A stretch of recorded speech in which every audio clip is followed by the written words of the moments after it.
Alors, bonjour, c'est David.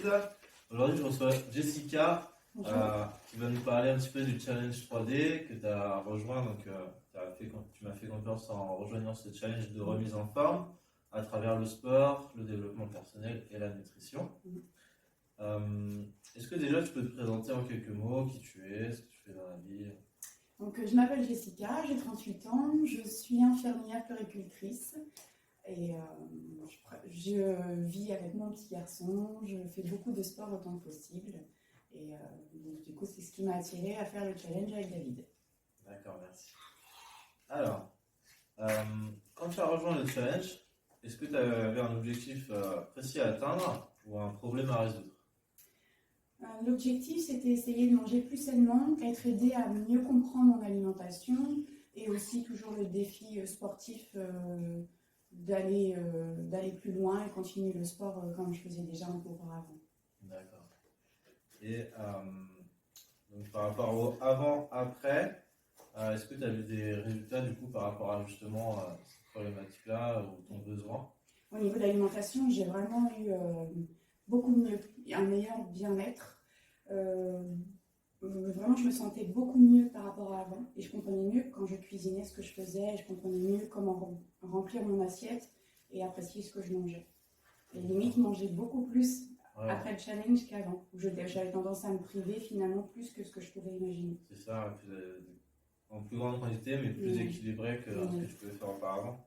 Bah, justement, ça rejoint un petit peu la prochaine question que je voulais te poser, c'est qu'est-ce que tu faisais mal avant le challenge que tu fais mieux maintenant?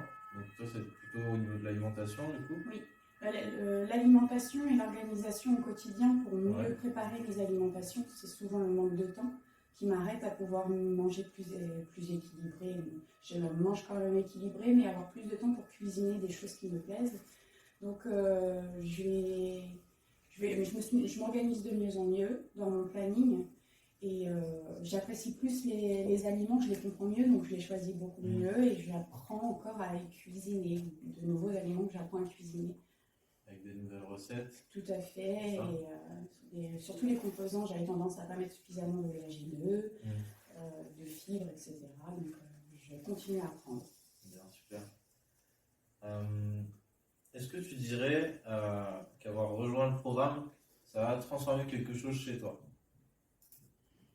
Oui, oui, dans ma façon de me gérer au quotidien.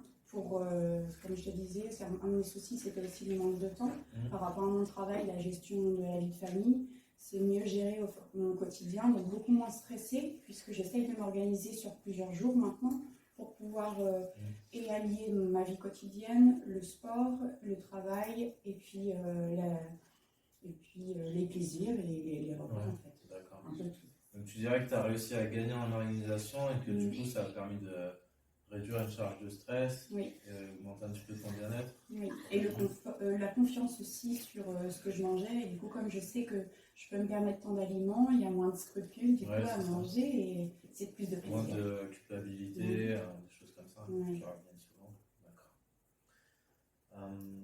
Qu'est-ce que tu dirais à quelqu'un qui hésiterait à rejoindre le challenge, qui hésiterait à franchir le pas, qui aurait encore quelques interrogations? Je lui parlerai de toute l'entraide qu'il y a au niveau du groupe qui s'est mis en place au moment où on a lancé les challenges. Ton accompagnement aussi, tu nous accompagnes, tu nous guides, toujours dans la bienveillance. C'est jamais parce qu'on fait une erreur que c'est mal, c'est toujours dans la bienveillance. Et l'entraide, parce qu'on s'entraide beaucoup, c'est sur une bonne humeur, on s'entend, voilà. Et puis, on apprend tellement que du coup, il y a une satisfaction pour soi-même qui est tellement forte que ça vaut le coup d'essayer, on apprend forcément. Voilà, du coup, tu dirais que ça va au-delà des résultats qu'on peut avoir sur perte de poids, perte au niveau des mensurations, même s'il y en a, tu dirais qu'il y a aussi le côté j'apprends des choses, j'arrive à mettre en place des habitudes et du coup, je me sens mieux. On apprend beaucoup de soi-même finalement en faisant ce challenge-là, plus que sur le défi sportif. Moi, j'ai pas forcément perdu beaucoup de poids, j'en ai eu, mais à distance. Les centimètres ont changé forcément, mais surtout c'est la confiance en soi, ce que je disais, et sur le fait qu'on apprenne beaucoup de soi-même. Donc finalement, on grandit de faire des petits challenges comme ça. Bon, super.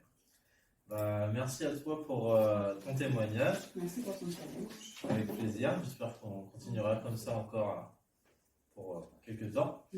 Et puis, bah, je te souhaite une bonne continuation et je te remercie encore de m'avoir fait confiance. Merci.